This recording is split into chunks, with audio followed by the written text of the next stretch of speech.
نحمدہ و نصلی علی رسولہ الکریم۔ عزیزان محترم، میں Muhammad Aslam Dodi, chairman liberal party Pakistan آپ سے مخاطب ہوں، اور آپ دیکھ رہے ہیں liberal party Pakistan YouTube channel.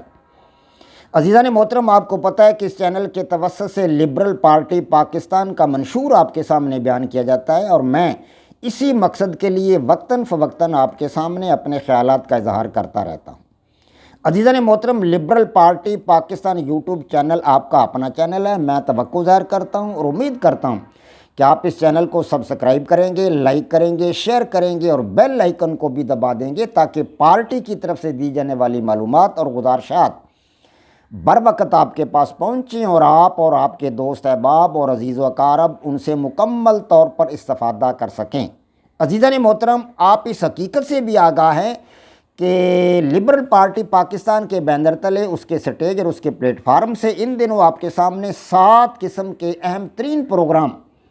پیش کیے جا رہے ہیں، جن میں سب سے پہلا پروگرام قرآن پاک کی تفسیر ہے، دوسرا پروگرام سیرت النبی صلی اللہ علیہ وآلہ وسلم ہے، تیسرا پروگرام ایمان اور اس کی شاخیں، چوتھا پروگرام میری لکھی کتاب جدلیاتی لبرلزم کا خلاصہ جو آپ کے سامنے پیش کیا جا رہا ہے،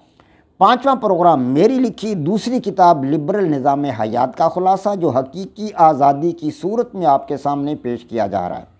چھٹا پروگرام میری لکھی تیسری کتاب لبرل نظام حکومت کا خلاصہ ہے جو آپ کے سامنے پیش کیا جا رہا ہے۔ عزیزان محترم، یہی چھٹا پروگرام جو ہے، میں اس کے 4 ایپیسوڈ آپ کے سامنے اس سے قبل رکھ چکا ہوں، آج اس کا 5واں ایپیسوڈ آپ کے سامنے رکھنا مطلوب ہے۔ عزیزان محترم، میں اس سے قبل آپ کے سامنے سیاسیات کو ڈیفائن کر چکا ہوں، ریاست کو ڈیفائن کر چکا ہوں، آج ریاست کی ابتدا کے بارے میں آپ کو نظریات سے آگاہی دوں گا کہ ریاست کی ابتدا کیسے ہوئی، سب سے پہلی ریاست کب اور کن حالات میں وجود میں آئی، اس بارے میں مختلف مکاتب فکر کے نظریات مختلف ہیں۔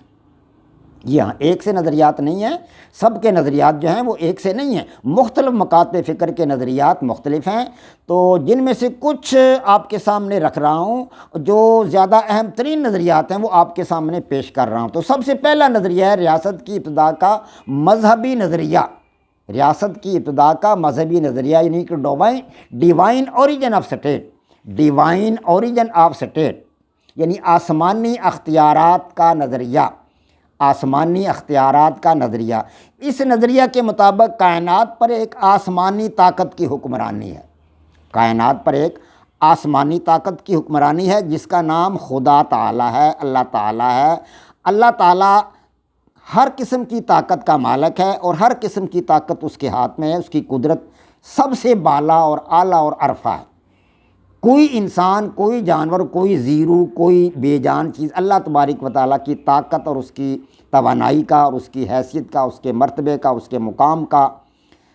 مقابلہ نہیں کر سکتی۔ تو اللہ تبارک و تعالیٰ کی حکومت ہے پوری کائنات پر۔ اللہ تبارک و تعالیٰ نے انسانوں کو اختیارات دیے ہیں حکومت کرنے کے، اللہ تبارک و تعالیٰ نے انسانوں کو حکومت کرنے کے اختیارات دیے ہیں۔ تو ظاہر ہے جو اللہ تبارک و تعالیٰ کے مقرر کردہ حکمرانوں کی نافرمانی کرے گا تو وہ اللہ تبارک و تعالیٰ کی نافرمانی کرے گا، تو جس کے نتیجہ میں اللہ تبارک و تعالیٰ اسے جو ہے سزا دے گا۔ اور اس عقیدہ کے مطابق سب سے پہلی ریاست سب سے پہلے پیدا ہونے والے انسان حضرت آدم علیہ السلام نے قائم کی، اور موجودہ حکمران جتنے بھی ہیں یہ سارے کے سارے ان کے جانشین تصور کیے جاتے ہیں۔ اب اس نظریہ پر کچھ اعتراضات ہیں جو کچھ سیکولر حضرات کی طرف سے ہیں، یا لبرل حضرات کی طرف سے ہیں، یا دیگر حضرات کی طرف سے ہیں۔ یہ 2 اعتراضات ہیں بڑے۔ جی ہاں، تو سب سے پہلا اعتراض تو یہ ہے کہ یہ ایک غیر منطقی نظریہ ہے، یہ ایک غیر منطقی نظریہ ہے۔ اس نظریہ کو ماننے والے اپنے خیالات کی بنیاد عقلی دلائل کی بجائے عقائد پر رکھتے ہیں۔ یہ سب سے بڑا اعتراض کیا جاتا ہے کہ عقلی دلائل کو انہوں نے سامنے نہیں رکھا، بلکہ انہوں نے عقائد کو سامنے رکھا ہے، اور جدید ذہن جو ہے وہ دلیل دینے کے اس طریقہ کار کو قبول نہیں کرتا۔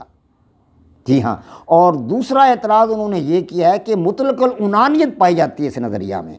کہ اس نظریہ کے مطابق حکمران عوام سے تو ان کے اعمال کے بارے میں پوچھ گچھ کر سکتے ہیں، ان سے سوالات کر سکتے ہیں، ان پر اعتراضات کر سکتے ہیں کہ تم یہ کیا کر رہے ہو،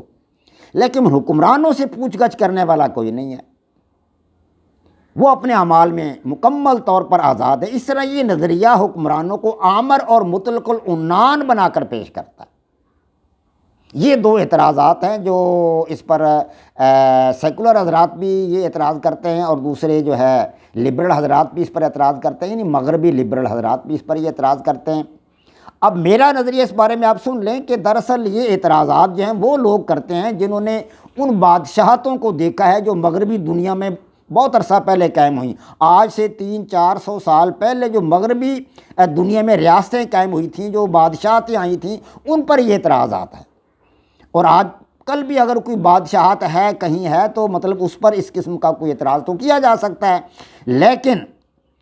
اللہ تبارک و تعالیٰ کی حکمرانی پر کسی کو کوئی اعتراض نہیں۔ نہ آج مغربی دنیا اس پر اعتراض کرتی ہے، نہ ہی اسلامی دنیا اس پر اعتراض کرتی ہے۔ اللہ تبارک و تعالیٰ کی حکمرانی ہے، لیکن آج جمہوری طریقہ کار سے حکمرانوں کا انتخاب کیا جاتا ہے، یہی اسلام کا طریقہ کار ہے۔ اور جو ہے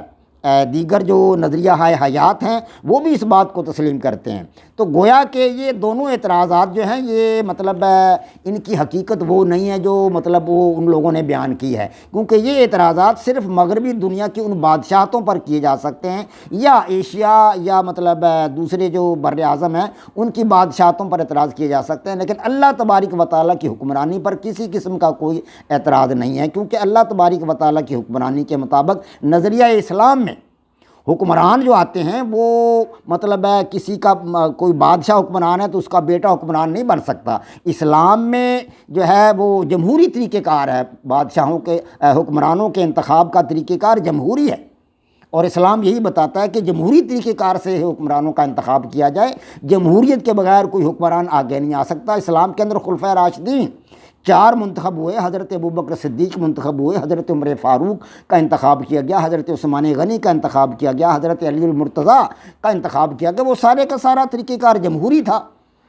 عوام کی رائے سے وہ منتخب ہوئے، پھر عوام سے ہی انہوں نے بیعت لی، اور عوام سے بیعت لے کر انہوں نے حکمرانی کی۔ جی ہاں، عوام پر انہوں نے اپنے طور پر حکمرانی نہیں کی، وہ اپنے طور پر عوام پر حکمران نہیں بن گئے، بلکہ عوام نے ان کا انتخاب کیا اور عوام نے ان کے ہاتھوں پر بیعت کی، بیعت کے بعد انہوں نے حکومت کی، اور اللہ تبارک و تعالیٰ کے دیے ہوئے احکامات کے مطابق انہوں نے حکومت کی۔